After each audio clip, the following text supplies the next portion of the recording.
Hello everyone, good morning to all and welcome back in the series of the GIPMAT previous year questions. So I'm discussing the GIPMAT 2021 questions paper because you know GIPMAT exam आपका 2021 से ही start हुआ था.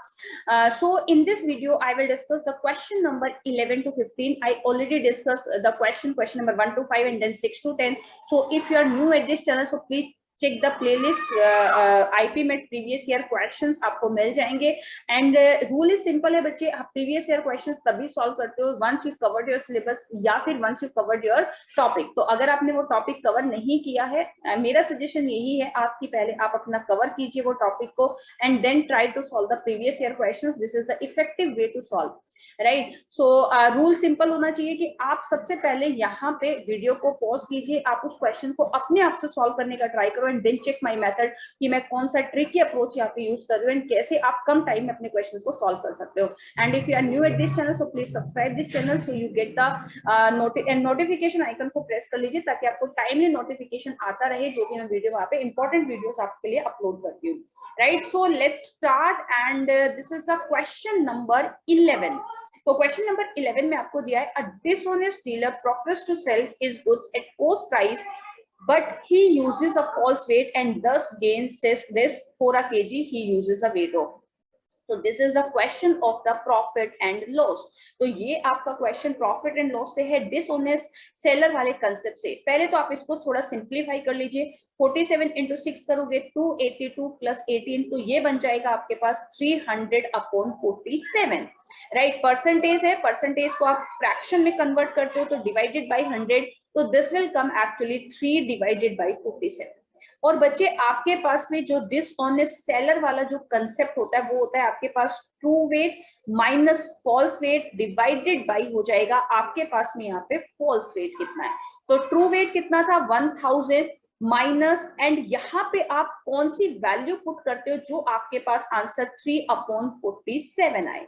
अब हम यहाँ पे options के through check कर लेते हैं. अगर मान लीजिए मैं 940 रखती हूँ तो 1000 माइनस 940 60 हो जाएगा एंड डिवाइडेड बाई 940. इसको अगर हम सॉल्व करें तो 0 से 0 कैंसिल, 2 से 3 पे कैंसिल एंड 2 से ये आपका हो जाएगा 47 पे कैंसिल. ओ वाओ, पहला ही ऑप्शन आपका करेक्ट हो गया. तो बेटर है कि आप इस क्वेश्चन को यहाँ पे ऑप्शन से करो. तो जब हम डिसऑनेस्ट सेलर का प्रॉफिट परसेंटेज फाइंड आउट करते हैं तो true weight minus false weight divided by false weight equal to profit percent. Profit percent को मैंने फ्रैक्शन में कन्वर्ट किया, इट वाज द 3/47. ऑप्शंस रख के मैं फटाफट चेक कर लूंगी तो आपका आंसर यहाँ पे आपको मिल जाएगा.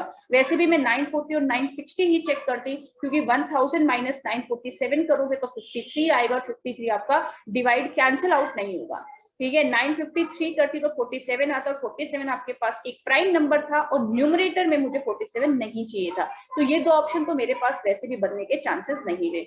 सो आपको अपना क्वेश्चन को थोड़ा स्मार्टली करना है ताकि आप कम टाइम में मैक्सिमम क्वेश्चंस को सॉल्व कर सकें.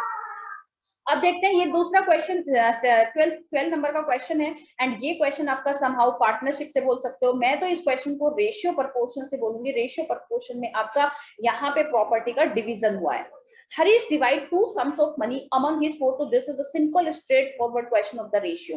नरेश, विपिन, भूपेश एंड योगेश में वो कुछ मनी को डिवाइड करता है. पहला ratio is 4:3:2:1 and second ratio is 5:6:7:8.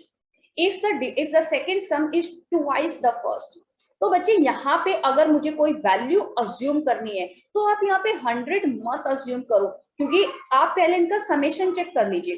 4, 3, 7 to 9 और 1 10. यहाँ पे टोटल 10 यूनिट समेशन हो रहा है और यहाँ पे 5 + 6 11 + 7 18 + 8 26 यूनिट यहाँ पे समेशन हो रहा है. राइट.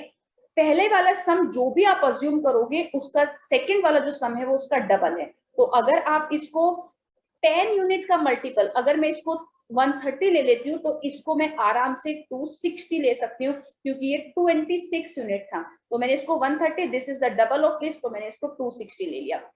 तो यहाँ पे आपको वैल्यू मिल जाएगी 1 यूनिट का वैल्यू. 1 यूनिट का वैल्यू आ जाएगा आपके पास 13. तो पहला सम हो जाएगा 13 into 4 is 52, 39, 26 and 13. यहाँ पे आपके पास 1 यूनिट की वैल्यू 10 हो जाएगी तो पहला सम आएगा 50, दूसरा सम आएगा 60, 70 और 80. आप समेशन यहाँ पे चेक कीजिए, दिस इज 102, दिस इज, ये हो जाएगा आपके पास में 99। अब देखो आपकी जो वैल्यू है वो कम होती चली जाएंगी, तो आपको चाहिए then the largest total first वाले बंदे को मिला है, फर्स्ट वाला सन था नरेश, तो आपके पास नरेश करेक्ट आंसर हो जाएगा। So option number B will be your correct answer, Naresh आपका करेक्ट आंसर बनेगा यहाँ पे। ठीक है, तो बहुत सिंपल, बस अगर आप यहाँ पे वैल्यू को स्मार्टली अज्यूम कर सकते हो तो आपका क्वेश्चन बहुत इजी तरीके से बन जाएगा। ठीक है, चलिए नेक्स्ट मूव करते हैं, क्वेश्चन नंबर 13। क्वेश्चन नंबर 13 क्या है?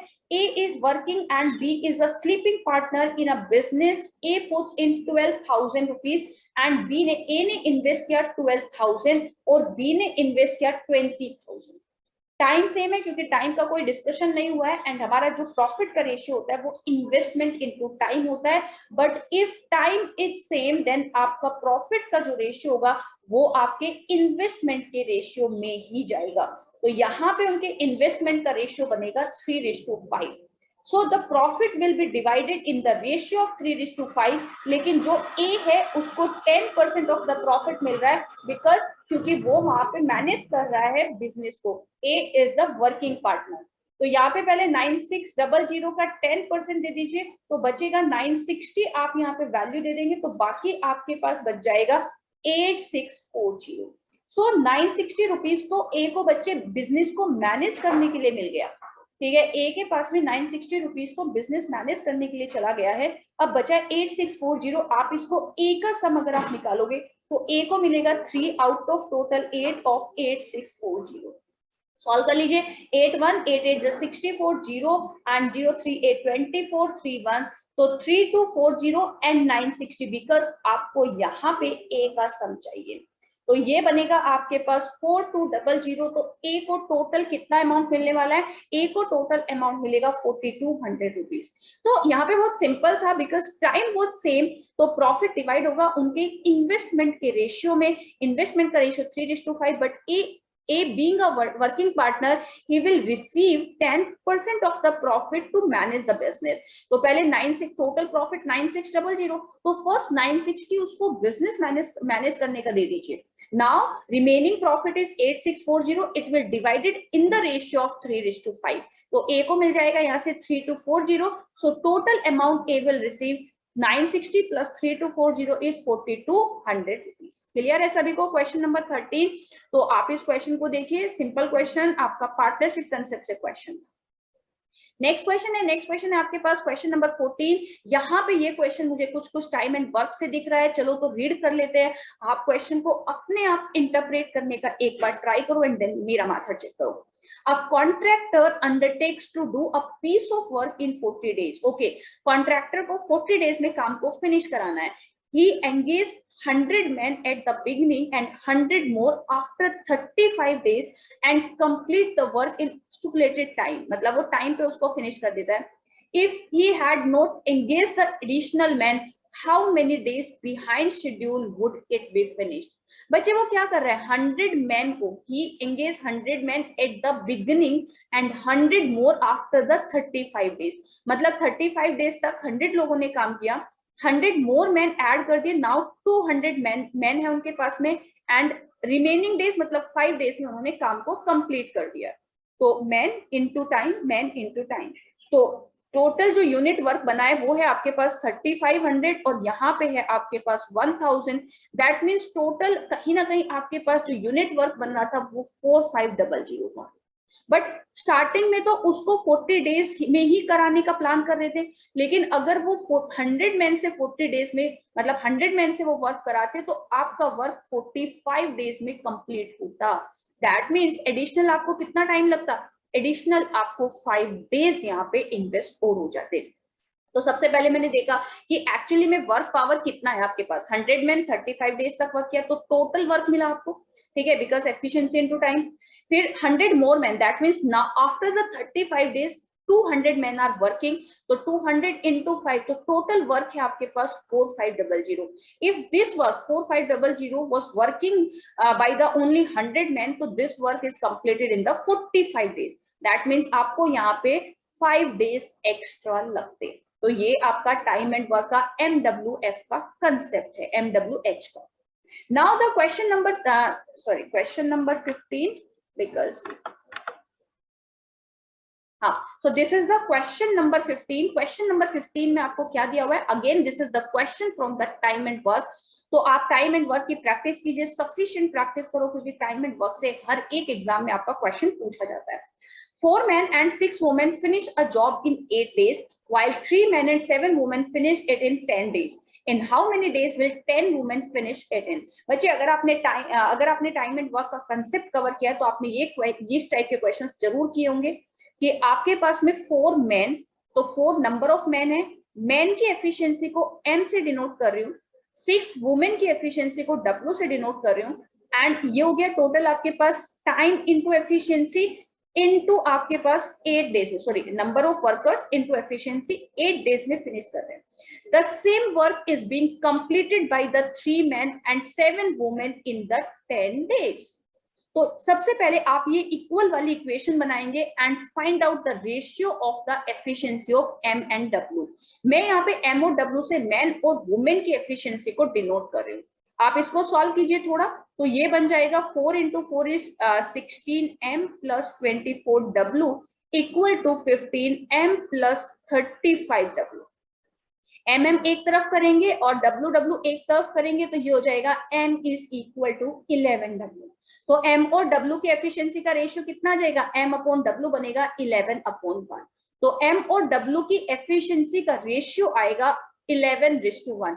This is the concept of the MDH, M1 D1 H1 E1 upon W1 equal to M2 D2 H2 E2 upon W2. ये कंसेप्ट आपको जरूर कवर करना है टाइम एंड वर्क में, राइट? क्योंकि इससे क्वेश्चन बनता है. तो यहाँ पे आपको दिया in how many days will 10 women finish it. तो 10 वुमेन, अब मुझे दूसरी इक्वेशन बनानी है.